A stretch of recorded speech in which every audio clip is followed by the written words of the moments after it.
Let me tell you a short story. There was a man who found a special pair of glasses when he was a boy. They presented the world to him in a certain way, and he became so accustomed to them that he forgot he was wearing them. The glasses filtered his experience of life in a specific way. It showed him certain people and certain opportunities, and the man would pursue them thinking that was all there was. Over time, the man became very unhappy and overwhelmed. He found a lot of his experience unfulfilling, but he didn't know what to do about it. The man eventually resigned to his experience. One day, one of his closest friends asked him what's wrong. The man shared his troubles with his friend. The friend smiled and reminded the man of the glasses he was wearing. The friend handed him a new pair of glasses. The man put them on and gasped at all the new information he was now seeing. Suddenly, life and possibility was flooding through him once more. The man thanked his friend and ventured back out into the world with a new purpose and peace, excited to discover what awaited him. This story explores the concept of perception and the role it plays in our development. Is it possible to truly develop a new perspective? Let's explore the ancient ideas of humanity and investigate whether or not one can actually transform their experience. You're watching Archetypal Wisdom. Join me in exploring the symbolic truths and mysteries of humankind. Remember to like and subscribe. Now, back to the video. I sometimes feel like the subject of growth and change can be a deeply nebulous and abstract topic. We talk about ourselves so commonly, and we all understand what someone is referring to when they talk about self-development, and yet the more you explore the self, the less simple it appears to be. What we can point to, however, are patterns of behavior, thinking, and feeling, which make up the majority of one's lived experience. This is the tangible thing we can point to and confirm as ourselves.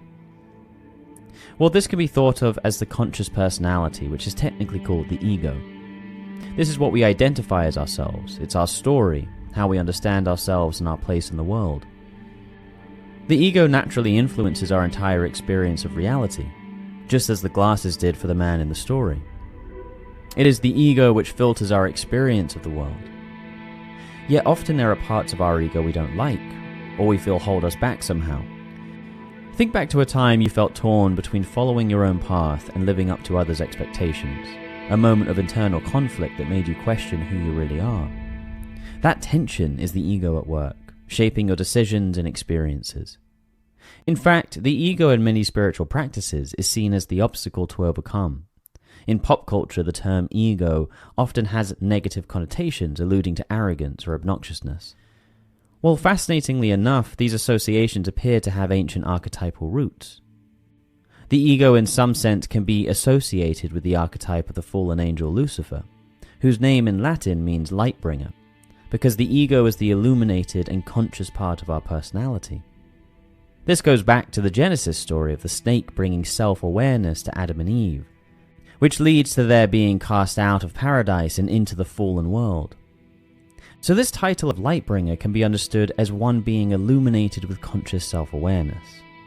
Well, perhaps this can be understood as the emergence of the ego, the sense of me and self-centered experiences. This seems to cross over with what Noah Yuval Harari called the cognitive revolution. This was a phenomenon in human history about 70,000 years ago, in which our ability to use language rapidly developed. We were suddenly able to communicate in a much more intricate way, allowing our species to suddenly start climbing the food chain. While this clearly brought great advantage, it also led to a much more abstracted way of thinking and a separation from the natural world and a deeply embodied holistic experience. Could this be a development of consciousness within our species that was the birth of the ego, and a clearly differentiated sense of I from the rest of the world? Well, of course this is all speculative, but I find it fascinating and strange to contemplate. What if we did suddenly start to develop this ego as a species during this cognitive revolution? Could this be the fall from paradise, the terrible burden of realizing our existential existence? In fact, it is well documented that the more self-conscious someone is, the more unhappy and anxious they are. Could the so-called fallen world be speaking to a state of consciousness? Looking at these ancient ideas through a symbolic lens certainly opens up some fascinating possibilities. In the ancient stories, when Lucifer is referred to as ruler of this world, could this be the universal experience of the ego, the separated, self-centered and fearful experience of being human encoded into the story? For me, this makes so much sense, the Garden of Eden being a state of innocence, much like when you are a child. In fact, when we are young, we don't have a clear differentiated ego at all. We are flooded with creative energy and force, following our instincts in a state of abandon and openness. We are not flooded at this stage of development with the existential weight of knowing ourselves and our finite existence.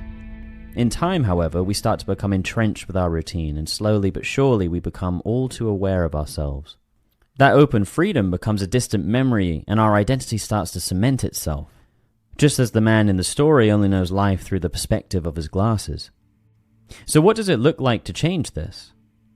Is it possible to expand the ego, to truly transform our conscious personality, or are we destined to be stuck in our cyclical experiences? I'm convinced it is possible. I'm certain we can change our glasses. It seems to me that if we follow the archetypal narrative of the fallen world, the story of Christ seems to very much indicate this transformation of the ego. He continually challenges the fearful self-centeredness that is ubiquitous to the human experience and ego. Frequently he speaks of this idea of the kingdom of heaven. He states it is already here, and that you must be like children to enter it. Does this not sound like a state of consciousness? It seems like what is being inferred is a call back to the openness of consciousness of when we were young, one that reconnects you to the whole. I wonder if perhaps Christ's death and rebirth could be understood as the transcendence of the ego, the reconnection to the totality of consciousness. This tracks with the Jungian notion of ego development, that one must go through many deaths and rebirths of their conscious personality during their lifelong maturation.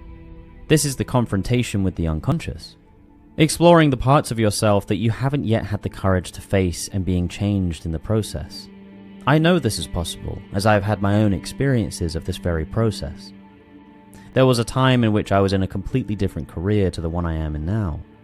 I was just like the man in the story, seeing the world through his old glasses, feeling unfulfilled, and not seeing any way out. Yet slowly but surely I started to sense potential in me that I had been unaware of. People in my life commented on traits of mine that I had taken for granted and been unaware of. This led to me nurturing these new parts of my personality that actually weren't new at all, but had simply been unconscious and dormant. This led to a transformation not only of how I see myself, but of my lived experience. How my life looks today is truly completely different to how it looked 3 years ago. Everything from my job and hobbies to how I engage in the world has changed. Taking off the glasses like the man in the story isn't always a singular moment. In fact, it often isn't. It is incremental.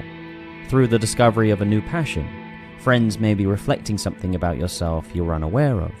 These are the seeds planted which grow into a completely new experience of yourself and life if nurtured. I think part of what makes this process so challenging is how scary it can feel to open ourselves up to change and transformation. We cling to what we know, we would rather feel in control, and yet symbolically speaking, this is the characteristic of Lucifer. He wants to be God. It is deeply confronting to us to truly accept how much of life is beyond our control and understanding, and so we try to convince ourselves that we know more than we do. While ancient myths like those of Lucifer and Eden provide a rich symbolic narrative of our inner struggles, modern science reveals that our brains are wired in ways that echo these timeless themes. For instance, the concept of predictive coding shows how our past experiences guide our expectations, much like the glasses filtering our reality. Predictive coding is your brain constantly making predictions about incoming sensory information. Instead of simply recording data like a camera, it uses past experiences to anticipate what will happen next.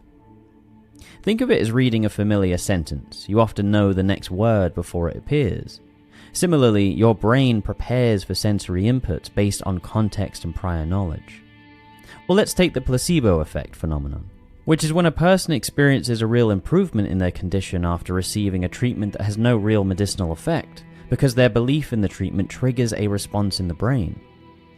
When you believe a pill or treatment will help you, your brain can actually release chemicals like endorphins that mimic the effects of real medicine. This biological response can reduce symptoms such as pain or even boost mood.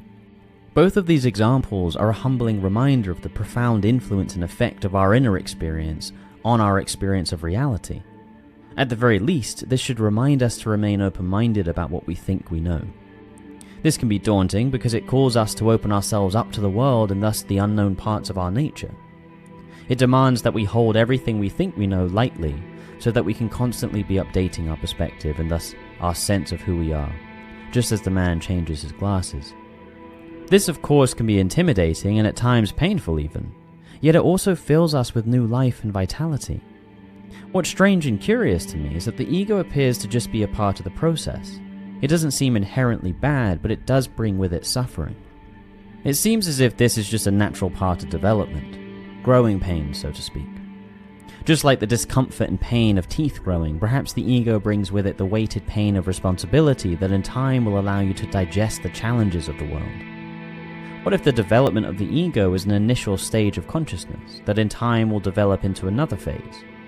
This aligns with a lot of the larger ideas of psychological development which Carl Jung spoke to, in which the ego continually expands as it integrates more and more of the unconscious. What if this painful process of growth returns us slowly to the totality of consciousness?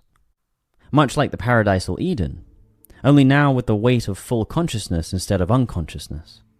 The development of the I now focused on the totality of the we. In the end, our journey is much like the man's discovery of a new pair of glasses, a gentle reminder that transformation is a continuous process. By embracing both the wisdom of ancient stories and the insights of modern science, we learn that changing our perspective isn't about a sudden dramatic shift, but rather a gradual unveiling of new possibilities. As we challenge our old assumptions and remain open to the unknown, we invite growth, connection, and a renewed sense of purpose into our lives. So what if the key to a richer, more vibrant existence lies in our willingness to occasionally take off our glasses, look around anew, and step boldly into the mystery of life? You've been watching Archetypal Wisdom. Remember to like and subscribe. Stay wise.